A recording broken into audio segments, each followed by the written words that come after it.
За тэгэхээр эрхэм үзэгчдээ өнөөдөр Орхон аймаг дахь хэвтүүд төлөвлөгөөний зохицуулах салбар болон Орхон аймагт одоо жижигдэн төлөвлөрийн бизнес эрхэлдэг одоо залуучуудын одоо санаачилж байгаа хэвтүүд хөтөлбөр бол одоо өрнөж байна. За энд бол одоо жижигдэн төлөвлөрөөс хуулиусаар зээл авсан одоо улсын хурл гишүүдийг бол одоо хуулийн дагуу хариуцлага хүлээлгэхийн тулд одоо энэхүү хөтөлбөрийг зохион байгуулж байгаа юм байна.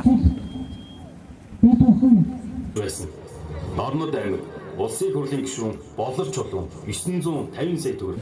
За хэвтүүл хөдөлгөөнөөс өнөөдөр амрын талбайд одоо жигдэн төлөвлөрийн дэмжих сангаас хууль бусаар зээл авсан төрийн өндөр албан тушаалтнуудыг эсэргүүцсэн ийм цуглаан зохион байгуулж байна.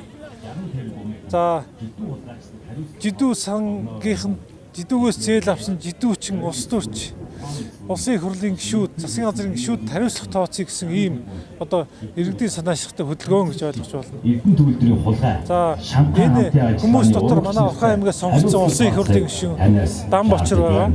За Дан Бочирын тойр хөлтөнд ажиллаж за одоо Дан Бочир гишүүнд хариуцлага тооцох одоо иргэдийн гар үсэг бас цуглуулах юм аа. За гар үсэг цуглуулах манай хэвтүүд хөдөлгөөний одоо орон нутгад хийж байгаа үйл ажиллагаа. Өнөөдрийн байдлаар жидүү сангаас улсын хурлын хууль зөрчсөн талаар 49 гишүүн зээл авсан ямар нэгэн хэмжээгээр хамааралтай гэж одоо ийм тоо баримт гарсан байна.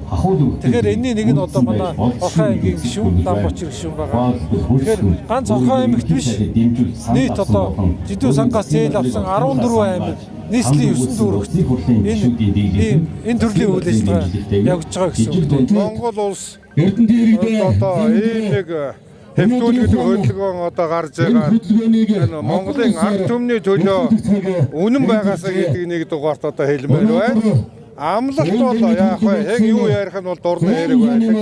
Амлчаад гарч байгаа одоо энэ улсууд худлаа байдаг нэг муухай байна. Худлаа дээр хулгайч байх бүр муухай байна. Энэ одоо Монгол улс гэдэг юм бол улсын хурлыг бий бол одоо тараа хамаар байна гэж хэлмээр байна. Бүгдээрээ нийлээд ард түмнийхээ эсрэг хууль гаргаж улсын их хурл Монгол улсыг жолоодж байгаа их барьж байгаа улсууд ер нь бол одоо бүгдээрээ бүлэглэн хулгай хийсэн ийм л улсууд байгаа шүү дээ. 30 гэр бүл гэдэг 30 гэр бүл биш ээ 300 гаруй гэр бүл зөвхөн 1% хилээд байгаа энэ. За сонгогдсон одоо энэ гишүүд маань бол улс орондоо ард иргэдийнхээ өмнө одоо бурууга хүлээж ялаа өөрөх хэрэгтэй. Ялж чадахгүй. Монгол улсын хууль прокурор улсын их хурлын шүүхэн ер нь бүгдээр одоо үнэхээр одоо хэцүү байдалд орсон.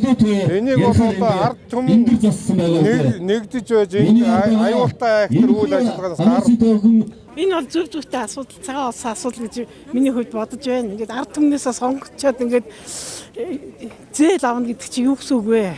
Тэгээ үнэхээр энийг бол Дан Бочирыг бол үнэхээр ард түмний төлөө юм маш их юм хийх байх, эрдэмтдийн төлөө маш их юм хийх байх гэж эрдэмтчид үнэхээр найдаж исэн. Одоо үнэхээр найдвар талаар өнгөрлөө. Одоо энийг бол эргүүлэн татах ёстой гэж олон хүмүүс ярьж байна. Үнэхээр хөдөлгөөний сангаас давтар төлөвчдийн мөнгнөөс тэр хүмүүс авсан. Энэ их хурлын гишүүний хууль бус үйл ажиллагааг эсэргүүцэж сонгогдсон хууль бүх хэрэгжил дарагч бай, даамалч бай, энд адилхан үйлчлэг багсаа гэсэн шаардлагын хүрээнд компанийнхаа нэрээр авсан. Сошиал орчин эхлэн жагсаалаа эхлүүлсэн. Дараа нь талбай дээрээ гарлаа. Скватрын талбай дээр 4 удаа жагслаа. 4 удаа жагсаал зохион байгуулахдаа Монгол улсын ерөнхий сайд ухлагийн хурц өгч шаардлага тавилаа. 16 оны сонгуулиуд сүүлдээ ухлагийн хурц өгөхийг төрсөн дөө ухлагийн давхар баяр тийм ээ. Одоо эрдэнэ бизнес хийдэг.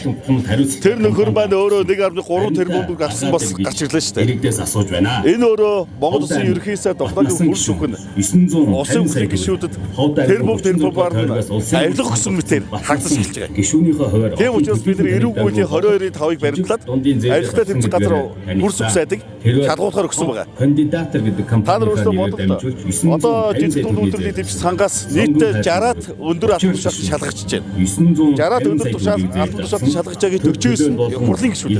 Улсын хурлын гишүүд 49. Тэгэхээр энэ 49 улсын хурлын гишүүдэд юу ч хийж болохоор болчихлоо. Барьцаад байна гэсэн үг. Монгол улс өөрөө үзэн удаа зөрчсөн. Хуулийн засаглалаар муулсан ийм зохицуулж байна. Эрдэнэтэй сонгогдсон. Та бүгдийн эрдэнэийг авч сонгогдсон. Дан Бочир гишүүхэд 1.3 тэрбум ямар ч барьцаагүйгээр авсан байна. Одоогийн хөрөнгө оруулалт энэ шударгаас гэж байна. Хэд тэрэгт их баг гэж байх уу? 600 сая. Хэд тэрэгт манай танаас байх уу? Айлч намын гишүүн бай. Айлч намын хүн бай. 1.1 Татвар төлөгчдийн мөнгнөөс мөнгө авсан. жилийн 3% авсан. Тэр хүн бол хуулийн өмнө хэвдэх ёстой. 50 дугаар тойргоо сонгогдсон. Хуулийн засаг тогтоосон, тийм ээ? Тэрний төлөө бид мэдчихжээ. Замыг том болгохоор алдартай тэр хүн өнөөдөр татвар төлөгчдийн мөнгнөөс тэр Орхон аймгийн иргэдээс одоо сонгон гаргасан одоо Дамбачир гишүүнийг бол одоо хөө жилдүүгээс одоо зээл авсан одоо манай эрдэмтчүүд бол одоо маш ихээр бол одоо зөргөөстэй илэрхийлж одоо энэ жагсаалд бол одоо маш олон иргэд одоо нэгдэж байгаа юм байна.